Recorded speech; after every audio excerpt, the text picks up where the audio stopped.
My girlfriend said, "I need space. Don't contact me." I responded, "Alright." Then I posted the vacation pics I found of her with another man, tagging his wife. Suddenly, my phone was blowing up with their panicked calls. Original post I 32M. Let's call me Jonathan. I'm still reeling from the sheer audacity.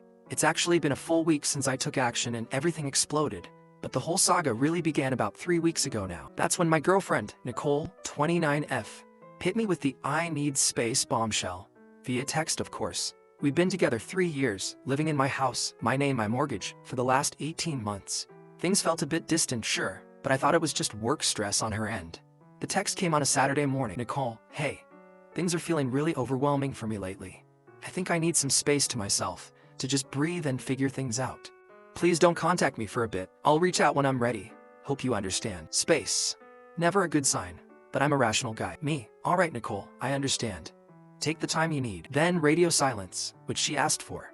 The week that followed her text was a blur of confusion and hurt. I replayed everything, wondering what I'd missed. Fast forward to Friday, February 7th, a week before I'm writing this initial post. I was mindlessly scrolling Facebook and a post from a mutual acquaintance pops up. A surprise romantic getaway album. And there's Nicole, looking far too happy and cozy with Brandon, 35M, a married colleague of hers. Champagne, hand-holding on the beach, the works. The dates lined up perfectly with her need for space. My stomach churned. Space was a cover for a secret trip with a married man. She hadn't just lied, she'd orchestrated this, expecting me to be none the wiser. The initial sting of betrayal quickly morphed into a cold, calculated anger. She wanted a consequence-free fling, keeping me as her backup plan in my own home. No, not happening. You want space, Nicole? Granted. And Brandon's wife, Rachel, a lovely woman who deserved to know about these spontaneous adventures. So, Saturday morning, February 8th, I got to work. I saved the most damning photos. The hotel room selfie, the beach hand-holding, a candlelit dinner shot where his arm was way too familiar. Undeniable. I crafted a new public Facebook post. Short, sharp, to the point. "Heard you needed space, Nicole. Looks like you found it. Hope it was worth it. Oh, and Rachel, tag Brand's wife. Thought you might want to see how your husband Brandon spends his business trips. Spontaneous adventures, soul connections, truth hurts." Attach the photos. Every single one. That immediate aftermath last week was insane. My phone went into meltdown about 30 minutes after that post went live. Then I blocked Nicole on all platforms. Phone, social media, everything. And I waited. Didn't have to wait long for the chaos to erupt. Update 1. My phone went into meltdown about 30 minutes after that post went live on Sat Feb 8th. Non-stop calls, texts, DMs from numbers I didn't recognize. It was glorious chaos. First, Brandon. Pure panic. "Brandon. Jonathan. What the heck? Take that down. Now you have no idea what you're doing." "Jonathan. I'm serious. This is my life. My marriage. Take it down." Nicole said you were basically over. Said you wouldn't care. So Nicole was already spinning tales for her affair partner. Noted. I didn't answer. Then, Nicole, the terror in her voice was a symphony. "Jonathan, what did you do? Are you insane? You've ruined everything." Rachel called me screaming. "Brandon is freaking out. Delete that post right now and tell everyone it was a joke." Nicole, another voicemail, now with tears. "Please, Jonathan, please. My job. Brandon's job. His kids. You have to fix this. I'll do anything. Anything." The desperation was palpable, but the entitlement still shone through. The expectation that I'd clean up her mess. Next, the flying monkeys. Nicole's BFF, Samantha, always superficial. "Jonathan, that was a really rotten thing to do. Nicole is a mess. People make mistakes, taking it public and dragging Rachel into it. Low blow. Me, a mistake is forgetting milk, Samantha. A planned vacation with a married man while lying to me is betrayal. Rachel deserved to know. Period." Then Nicole's older sister, Pamela, 33F, who always treated Nicole like a saint. "Jonathan, I cannot believe your cruelty. Nicole is heartbroken. Brandon's wife is going ballistic. You've potentially destroyed lives. Nicole told me you two were having problems. This is how you react." Me. Nicole wasn't figuring things out. She was having an affair. My reaction is to not be a doormat.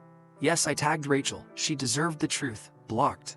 The beauty was, I didn't have to lift another finger. The truth was out. Their panic was the direct result of their actions seen daylight. Rachel, Brandon's wife, sent a brief, polite DM. "Thank you. I don't know all the details from your side, but the pictures speak for themselves. I appreciate you letting me know." I replied, "I'm sorry you had to find out this way, Rachel. You deserve better." The Facebook post went viral locally. Nicole and Brandon were getting roasted. And Nicole still technically has all her stuff at my house. She'd asked for no contact, and I've honored that. No outreach from my end. Just that one very public mic drop. She's been trying to reach me from burner numbers, alternating between begging and vague threats. Lady, you detonated your own life. I changed the locks on Monday, Feb 10th. Simple, effective. She hasn't tried to come back yet. Probably holed up somewhere, attempting damage control. Good luck with that. Let's see what happens when she finally surfaces for her belongings. Or when Rachel makes her next move. This isn't over. Update 2. The past couple of weeks have been a masterclass in escalating entitlement from Nicole and her enablers, but the consequences are hitting them hard.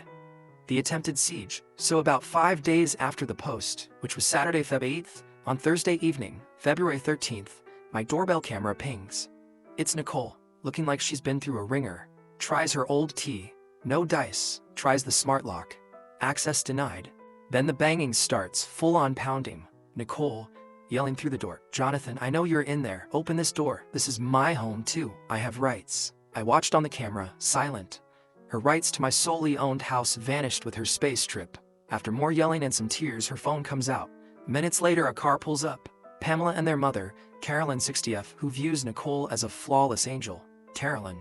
Jonathan, open this door immediately. You can't lock our Nicole out. She has belongings in there. This is cruel.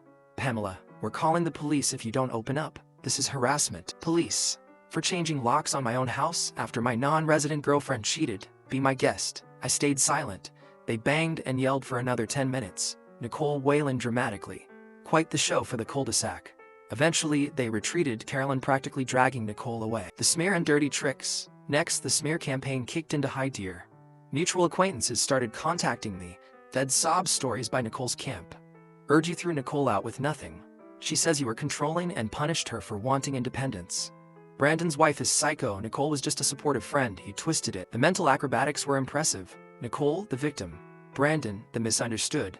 Rachel, the psycho. Me, the villain. I gave a few people the concise truth with a link to the post. Most got it. Then came the nasty stuff. First, a call from my boss. An anonymous party emailed HR claiming I was unstable, prone to violent outbursts, and creating a hostile environment by publicly harassing a colleague, Brandon. They even implied I might misuse sensitive company data. Thankfully, my boss knows me. We chatted, I explained, showed him Rachel's DM. HR did a cursory interview and it died. But the attempt to screw with my job. Desperate. Second, someone reported my car abandoned in front of my own house. An orange sticker. Cleared it up with a quick call, but still. Petty. Third, the pièce de résistance. Nicole, via Carolyn, demanded her share of the house.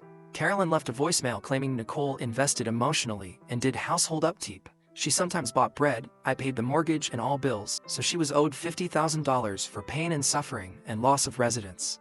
I laughed and saved the voicemail. The Revenge Phase 2 Legal Edition. Their entitlement and dirty tricks pushed me. It was time for a more robust response. I hired a sharp lawyer. Step 1. Cease and desist. We fired off a C&D to Nicole, Pamela, and Carolyn. It detailed their harassment, defamation, and warned that further contact or attempts to damage my reputation property would result in immediate legal action, including damages and a restraining order. We attached their own texts and voicemails. Step 2. The belonging standoff. Nicole, through Carolyn, already breaching the C&D, lol, demanded access to get her things. My lawyer's reply. Miss can provide a list of personal belongings. Mr. Jonathan's last name will pack them. A third party, not family, can collect them from the curb at an appointed time. No entry. Items not claimed in 7 days will be disposed of. The outrage from Carolyn was apparently epic. He can't do that. What if he breaks her things? My lawyer's cool response, provide the list. Step 3, the knockout. Brandon and Rachel. Rachel filed for divorce, naming Nicole for adultery. Public record. My lawyer formally offered Rachel's lawyer my cooperation and evidence. Nicole's space text, the post, her panicked voicemails, to counter any lies Brandon might tell in court. Brandon was trying to claim he was the victim. My evidence would vaporize that defense. The fallout for Nicole and Brandon is biblical. Brandon's reportedly on his brother's couch, career torched. Their conservative company was not amused by the scandal, and Rachel is taking him to the cleaners. Nicole, unemployable in her field locally. Back with Carolyn, who's now also under a C&D, the $50 demand vanished. They wanted war. They got a precision strike. Their entitlement bubble burst. Watching it happen, truly priceless. Final update. It's been a few months now since the last barrage. The cease and desist, backed by the threat of actual legal teeth, worked like a charm. Silence. Sweet, beautiful silence. The great stuff purge. Nicole eventually sent a list of her belongings via Carolyn. Still pushing it, but my lawyer just documented it. It was ridiculously long. including things I'd bought for the house years before her. My lawyer sent back a revised list of items reasonably considered Mystical's last name's personal property. I boxed it all. It was cathartic. Every cheap knick-knack, every self-help book on finding your truth, the irony was delicious. I might have accidentally damaged a few of her more annoying inspirational quote plaques. Whoops, she hired a man with a van. They came on a Saturday. I left the boxes on the driveway. Watched from my window. Nicole was a no-show. Pamela supervised from her car, looking like she'd sucked a lemon. Good. The aftermath for the villains. Rachel's divorce from Brandon is proceeding. Apparently my evidence was indeed helpful in her securing a very favorable interim settlement. Brandon is financially wrecked, reputationally ruined. Last I heard, he fled the state to live with his parents. Poetic justice. Nicole, oh sweet Nicole. Consequences hit her hard. Jobless, disgraced, living with mommy. Her attempts to play the victim online blew up once the affair details and Rachel's divorce filings became common knowledge. She deleted most of her social media. Her friends, like Samantha, bailed when she became a broke, unemployed pariah. Misery doesn't love company when that company offers no benefits. A mutual acquaintance told me Nicole actually complained that I should have warned her about the severity of the consequences. The sheer, unadulterated audacity, as if her actions were fine and only my reaction was the issue. Some people are incapable of self-reflection. My life now, peaceful. The house feels like mine again. I've been redecorating, purging her lingering influence. It feels good. Some of Nicole's extended family sent me messages about forgiveness. Ignored. They didn't know the full story of her deceit and subsequent harassment. The true revenge wasn't just the Facebook post. It was every methodical step afterwards, changing the locks, ignoring the hysterics, the cold legal letter that muzzled them. Watching them realize their usual tactics, manipulation, tears, victimhood, were useless against me. They expected drama. I gave them logic and consequences. I didn't set out to destroy lives. I protected my peace and exposed a betrayal. They wrecked their own lives with their choices and their refusal to accept responsibility. The financial ruin, social ostracism, career implosions, that was their own doing. I just pulled back the curtain, and yes, tagging Brandon's wife, knowing it would ignite his world too. That was specifically for every time Nicole had subtly belittled me, made me feel inadequate, all while she was plotting her adventures. That tag was the direct consequence of their joint betrayal. Zero regrets. They thought I was a doormat. They found out I'm a strategist. I sleep very well. Good riddance to Nicole, Brandon, and all their enablers. They got everything they truly deserved.